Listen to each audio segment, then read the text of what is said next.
মালাইকা অরোরা ও অর্জুন কাপুরের সম্পর্ক নিয়ে বরাবরই মানুষের আগ্রহ তুঙ্গে। তাদের বিচ্ছেদ প্রসঙ্গ প্রকাশ্যে আসার পর থেকেই ভক্তদের মনে প্রশ্ন, তারা নতুন সম্পর্কে জড়িয়েছেন কিনা। যদিও এই প্রথম সম্পর্ক ভাঙেনি মালাইকার। অর্জুনের সঙ্গে বিচ্ছেদের আগেও বিয়ে ভেঙেছে অভিনেত্রীর, এমনকি এর আগেও দুটি সম্পর্ক ভেঙেছে তার জীবনে।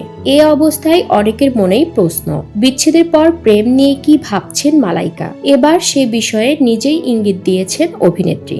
ইনস্টাগ্রাম স্টোরিতে একটি ভিডিও শেয়ার করেছেন মালাইকা। সেখানে প্রেম সম্পর্কে খোলাখুলি মত প্রকাশ করেন তিনি। ক্যাপশনে লিখেন, ভালোবাসা ধৈর্যের দয়ার, ভালোবাসা মানে ধীরে ধীরে মন হারানো। মালাইকার এই পোস্ট দেখে অনেকেরই মনে হয়েছে নতুন প্রেম খুঁজে পাওয়ার আশায় এখনো রয়েছেন তিনি।